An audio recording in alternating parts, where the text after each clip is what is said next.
जी अस्सलाम वालेकुम स्टूडेंट्स। उम्मीद है कि आप लोग सब खैरियत से होंगे। स्टूडेंट्स, हमने लास्ट टाइम डिबाई-हैकल थ्योरी पढ़ी थी और इसके हमने पोस्टुलेट्स को स्टडी किया था।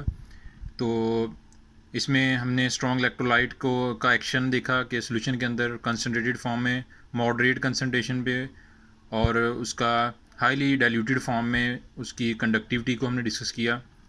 और फिर इसके पोस्टुलेट्स को हमने डिटेल से डिस्कस किया।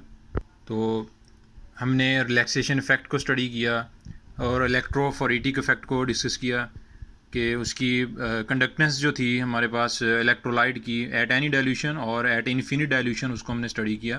तो अब हम इसका मैथमेटिकल एक्सप्रेशन स्टडी करेंगे डिबाई-हैकल थ्योरी का। तो इसमें इसका जो फाइनल एक्सप्रेशन हमारे पास है वो ये है। इसको हम थोड़ा सा एक्सप्लेन करेंगे कि इसमें लैम्डा वी क्या है।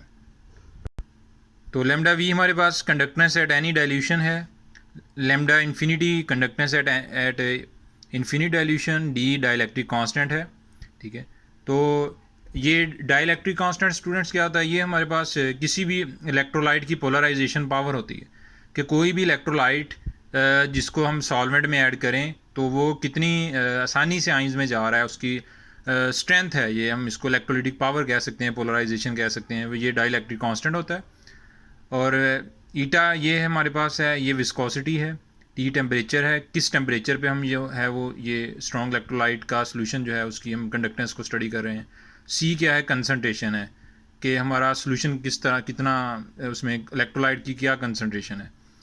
तो स्टूडेंट, इसमें अगर इस इक्वेशन को देखें तो यहाँ पर ये इक्वेशन क्या बता रही है? ये इक्वेशन हमें बता रही है कि हमने बेसिकली इसमें डिस्कस क्या किया था कि हमारे पास कोई भी अगर जो हमारे पास स्ट्रॉन्ग इलेक्ट्रोलाइट है तो हमने पढ़ा था कि कोई भी कंडक्टेंस तो lambda V less than lambda infinity, यानी कि हमारे पास अगर हम किसी भी डाइल्यूशन के ऊपर किसी भी कंसनट्रेशन के ऊपर स्ट्रॉन्ग इलेक्ट्रोलाइट की कंडक्टेंस देखें वो हमेशा थोड़ी होती है। किससे थोड़ी होती है? कि अगर हम उस स्ट्रॉन्ग इलेक्ट्रोलाइट को इतना ज़्यादा डाइल्यूट कर दें कि उसकी डाइल्यूशन इन्फिनिट हो जाए तो उसकी कंडक्टेंस ज़्यादा होगी। ज़ाहिर है ज़्यादा इसलिए होगी कि आइंस जितना सोल्यूशन ज़्यादा डाइल्यूट होता जाएगा आइंस उतने फ्री होते जाएंगे, और जितने आइंस फ्री हो जाएंगे उतनी कंडक्टेंस भी। ठीक है, और इसीलिए हमारे पास जो लैम्डा वी है, लैम्डा वी उस सोल्यूशन की कंडक्टेंस है जो इतना ज़्यादा डाइल्यूट नहीं है, यानी कि इन्फिनिट डाइल्यूशन से थोड़ी है उसकी डाइल्यूशन। तो जाहिर है इसके आइंस फिर इतने ज़्यादा फ्री नहीं होंगे, इसकी कंडक्टेंस थोड़ी होगी। तो स्टूडेंट, इसका हमने इसके दो फैक्टर पढ़े थे कि ये जो लैम्डा वी है, ठीक है, कि कंडक्टेंस एट एनी डाइल्यूशन, इसके कौन से दो फैक्टर हैं जो इस कंडक्टेंस को के थोड़ा होने का बाइस बनते हैं। ठीक है, तो वो हमारे पास दो फैक्टर थे। एक उनमें से था रिलैक्सेशन फैक्टर, दूसरा उनमें से था इलेक्ट्रोफोरेटिक इफेक्ट। तो इनको हमने स्टडी किया था कि अगर हमारे पास सॉल्यूशन इतना ज़्यादा डाइल्यूट नहीं है तो उसके आइंस की मूवमेंट में रुकावट का बाइस बनते हैं दो factor, electrophoretic effect, relaxation fact. ठीक है स्टूडेंट, ये जो दोनों फैक्टर्स हैं ये माइनर हो जाएंगे, ये निग्लिजिबल होंगे जब आपका सोल्यूशन इनफिनिट डाइल्यूशन रखता होगा। ठीक है, तब क्यों? क्योंकि आइंस में इलेक्ट्रोस्टैटिक फोर्सेस ना होने के बराबर होंगी, बहुत ज़्यादा फ्री होंगे। तो ये दोनों फैक्टर तब इतना ज़्यादा अफेक्ट नहीं करेंगे, ये इग्नोरेबल होंगे। ये उसी वक्त अफेक्ट होंगे करेंगे जब आपका सोल्यूशन जो है वो इनफिनिट डाइल्यूशन नहीं रखता, वो थोड़ा बहुत कंसनट्रेटेड फॉर्म में होगा। मतलब ये हुआ कि हमारे पास लैम्डा वी कम होती है लैम्डा इन्फिनिटी से। कंडक्टेंस एट एनी डाइल्यूशन थोड़ी होगी कंडक्टेंस एट इन्फिनिट डाइल्यूशन। क्यों? क्योंकि जब सोल्यूशन की इन्फिनिट डाइल्यूशन नहीं होगी तो दो फैक्टर अफेक्ट करते हैं, जो इलेक्ट्रोफोरेटिक फैक्टर और रिलैक्सेशन फैक्टर।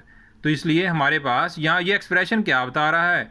ये हमारे पास बता रहा है कि अगर हमारे पास जो लैम्डा वी यानी कि equivalent conductance at any dilution, ठीक है, not at infinite dilution, eight any dilution, तो यहाँ पर हमारे पास ये थोड़ी यानी कि लैम्डा इन्फिनिटी माइनस, इसका मतलब है कि कंडक्टेंस एट इन्फिनिट डाइल्यूशन जो है उसमें से थोड़ा माइनस करेंगे, कोई चीज़ उसमें से कुछ फैक्टर माइनस करेंगे, कंडक्टेंस इन्फिनिट डाइल्यूशन की उसमें से कुछ माइनस करेंगे। जो आंसर आएगा वो आएगी कंडक्टेंस एट एनी डाइल्यूशन। इसका मतलब क्या हुआ कि अगर लैम्डा इन्फिनिटी में से कुछ माइनस हो रहा है फैक्टर, तो ये श्योर है कि लैम्डा वी जो हमारे पास है वो हमेशा लैम्डा इन्फिनिटी से कम आएगी। क्यों कम आएगी? वो दो फैक्टर्स हैं स्टूडेंट। ये जो इतना फैक्टर है इसको इसको हम किससे रिप्लेस कर देंगे? ए से, ठीक है, क्योंकि ये डी जो है ये डाइलेक्ट्रिक कांस्टेंट है, ये भी कांस्टेंट है, टी टेम्परेचर भी कांस्टेंट होगा, ईटा विस्कोसिटी ये भी कांस्टेंट है, सारा फैक्टर कांस्टेंट। इसको हमने किससे रिप्लेस कर दिया? ए से। इसको हम क्या कह देंगे? रिलैक्सेशन फैक्टर, यानी कि हम कुछ एक नए कांस्टेंट से इसे हम क्या कर देते हैं? रिप्लेस कर देते हैं। तो इसी तरह ये हमारे पास जो इतना फैक्टर है इसको हम इलेक्ट्रोफोरेटिक इफेक्ट कहेंगे। तो इलेक्ट्रोफोरेटिक इफेक्ट हमारे पास क्या है? इसको हमने इतने फैक्टर को सारी चीज़ें कांस्टेंट किससे रिप्लेस कर दी? इसको हमने रिप्लेस कर दिया बी से। बी जो है ये क्या है? इलेक्ट्रोफोरेटिक फैक्टर, ठीक है। तो स्टूडेंट ये जो दोनों फैक्टर्स हैं, तो हमने जब इक्वेशन में वैल्यू पुट की, ठीक है, इक्वेशन वन में जब हमने वैल्यू पुट की तो हमारे पास एक्सप्रेशन आ गया। इसका मतलब क्या है? इसका मतलब क्या है कि ए और बी को सम कर दें। ए क्या है? रिलैक्सेशन इफेक्ट, और बी क्या है? Electrophoretic effect. लैम्डा इन्फिनिटी क्या है? Conductance at infinite dilution. इनको सम करेंगे, ठीक है, और जो आंसर आएगा उसको लैम्डा इन्फिनिटी में से माइनस करेंगे, यानी कि इन्फिनिट डायल्यूशन की कंडक्टेंस में से माइनस करेंगे, तो कुछ आंसर आएगा, उसे हम कहेंगे equivalent conductance at given dilution. यानी कि equivalent conductance at given dilution हमेशा इन्फिनिट डायल्यूशन से इसकी वैल्यू थोड़ी आएगी। ये अंडर स्क्वायर रूट सी क्या है? ये कंसनट्रेशन है। किसकी कंसनट्रेशन है? ये इलेक्ट्रोलाइट की है, ठीक है। तो ये हमारे पास स्टूडेंट जो इसका फाइनल एक्सप्रेशन था, तो ये हमारे पास इक्वेशन थी डिबाई-हक्कल इक्वेशन, ठीक है, उसकी थ्योरी का जो हमारे पास फाइनल एक्सप्रेशन था। ये बेसिकली एक्सप्लेन क्या कर रही है? ये एक्सप्लेन कर रही है कि हमारे पास कोई भी स्ट्रॉन्ग इलेक्ट्रोलाइट हो तो अगर हम उसकी मॉडरेट कंसनट्रेशन ले लें, लेस कंसनट्रेशन ले लें, या उसको हाईली डाइल्यूटेड फॉर्म में उसकी हम बहुत ज़्यादा डाइल्यूटेड फॉर्म में उसे हम ले लें, बहुत थोड़ी कंसनट्रेशन उसकी ले लें सोल्यूशन में, तो वो कंप्लीटली आयनाइज हो जाता है, ठीक है। तो उसकी अगर, लेकिन हमारे पास जो equivalent conductance at given dilution वो हमेशा थोड़ी आती है equivalent conductance at infinite dilution से। क्यों थोड़ी आती है? क्योंकि जो सोल्यूशन इतना ज़्यादा डाइल्यूट नहीं होगा उसके ऊपर दो फैक्टर इफेक्ट करते हैं। वो दो फैक्टर कौन से हैं? वो दो फैक्टर हैं relaxation factor and electrophoretic factor. इसको हमने अपने पिछले टॉपिक में पिछले लेक्चर में डिस्कस कर लिया हुआ है। तो यहाँ पर हमारे पास ये इसकी फाइनल इसका एक्सप्रेशन आ जाता है, ठीक है, कि equivalent conductance at given dilution हमेशा लेस होती है इन्फिनिट डाइल्यूशन से, ठीक है, कंडक्टेंस एट इन्फिनिट डाइल्यूशन से। तो स्टूडेंट ये हमारे पास इसका मैथमेटिकल एक्सप्रेशन था जिसको हमने स्टडी किया। टॉपिक प्रीवियस लेक्चर को अगर आप लोग सुनेंगे तो आप लोगों को ये मज़ीद क्लियर हो जाएगा। ये आज का जो हमारा लेक्चर था ये बी पार्ट था, तो इससे प्रीवियस जो हमारा लेक्चर था वो ए पार्ट था, उसमें हमने इसको थ्योरेटिकली एक्सप्लेन किया। अब इसकी जो एक्सप्रेशन को इस लेक्चर में हमने डिस्कस किया।